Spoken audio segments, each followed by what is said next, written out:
Good afternoon, Rob. How are you today? I'm doing pretty well. Okay, I'm glad to hear that. Rob, I'm wondering if you could talk to me a little bit about the subject of executive coaching. Okay. There's so much information out there about different kinds of coaching.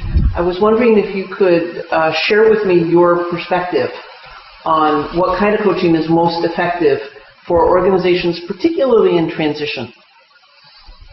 Well, first of all, let's start with a lot of organizations are asking some of their managers to take on coaching skills. A lot of that's around performance coaching. And what has been discovered is that in research both in the United States and Europe is that, and anecdotally in Asia, I would say, is that when managers start to coach, like set direction, provide feedback, regular calibration, acknowledge what's been achieved, the performance increases. And that's one kind of coaching. Usually, if a company is in transition and wanting to increase performance, they might actually bring in an external source to support developing an internal coaching capability, such as managerial coaching, which would be different than having internal coaches. I think that there's also a lot of use for coaching in transition, but also transitioning up, not just change, but when we're looking at increasing talent capability, being able to develop people in the organization. That might be used externally or internally again, and depending on the application, the size of the organization, how far-reaching the initiative it is. This might be in actually coaching people on competency, maybe identified competencies, for example. Can I ask a clarifying question? Sure. When you say that might be used externally, do you mean you might bring an external coach? Is that what you mean? Yes. Okay. So why would I bring an external coach? What would that be about? Well, for companies that want to or are interested in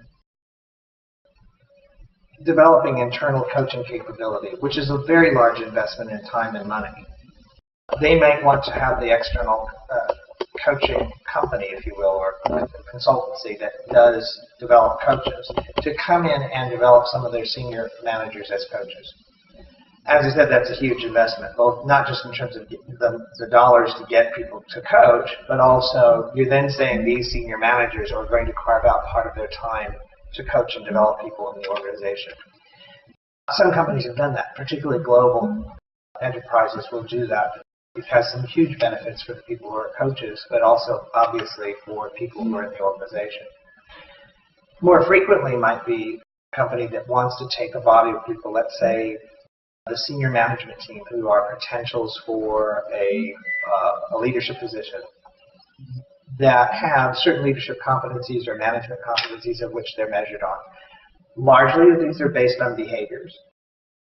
Almost always when you do something like a development center or you review performance based on metrics beyond performance, numeric performance, you find that there are some things that need to be, each individual has a development plan that indicates there's some new behaviors to institute.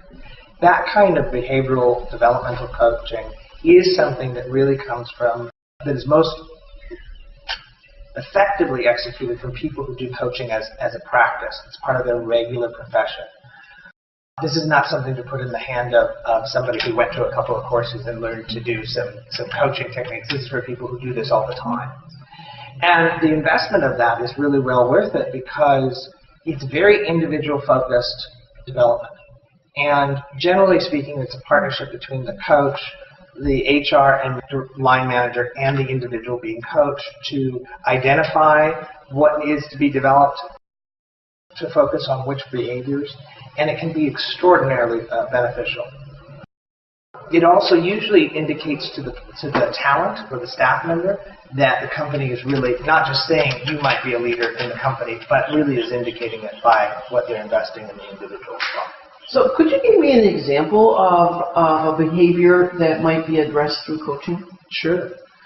One recently was identified in a development center and by the individuals wanting to influence people both on a peer level and in senior positions of which that individual did not have direct authoritative control. So they couldn't really just say, I'm the expert, so listen to me, even from an expert point of view, and have it be done. They actually had to adopt various strategies, implement different communication skills, and actually, in this instance, take on a different mindset about some of their peers and certainly some of the senior management in order to be more effective with that. So part of that is behavioral, which, as we were talking about, instituting some new practices, principle-based negotiation, looking at different strategies beyond logical persuasion. So there's some skills or behaviors that can be implemented and practiced to lead them to being more effective, and that's an example. There might also be another element. Sometimes it's that there's a reason why the behavior isn't being instituted. It's not just because I didn't know about it or because I wasn't fully aware that I could do that. Sometimes it's because of either a mindset or worldview or structure of interpretation element that even though it might be standing right in front of them, they wouldn't execute on it. And so that's another way that you can work with coaching, both particularly on a senior management and executive level, where there's either an expansion of worldview or structure of interpretation, a shift in mindset or quality that impacts not only the behavior you're focusing on, but perhaps several other elements of their leadership capability. So that sounds like that's deeper work? Yes. I mean, deeper. I pause for a moment because it's not internal always. It could actually just be becoming more aware of what do I do and how do I go into a room and there's 16 people at the table at my regional meeting, and already I'm kind of thinking, well, I don't like them because of what they said at the other meeting. He's not going to listen to me. She's not going to pay attention, and I'm going to have to really have an uphill battlefield with my proposal. We tend to create that reality. we tend to then go in with our battle armor on instead of really being strategic about how we're going to go about what we need to do. So it can be deeper. It might also be broader.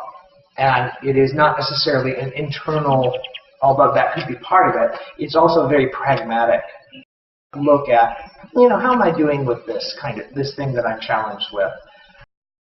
So yes, I think it can be deeper.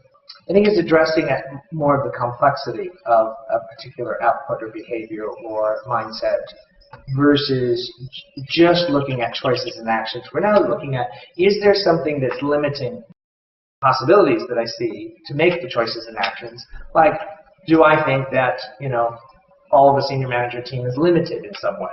That really impacts my ability to see that I want to be part of the senior management team, or that they're going to accept me, or I will accept them. So we can really actually do some really great work with people. But when you shift that kind of it's like if you shift the foundation of a house, it impacts all floors in the household. It doesn't just impact the basement. And so if we shift a quality like acceptance, that impacts influence, which we might be working on. It could also impact how I hire and recruit people, how I come together as part of a virtual team that covers the region, or how I deal with somebody in London who maybe has a different communication style than I do here in Asia. And so that one little shift that they make, by the way, not the coach, that can impact, a really have an impact on effectiveness on a broad scale as well as in depth.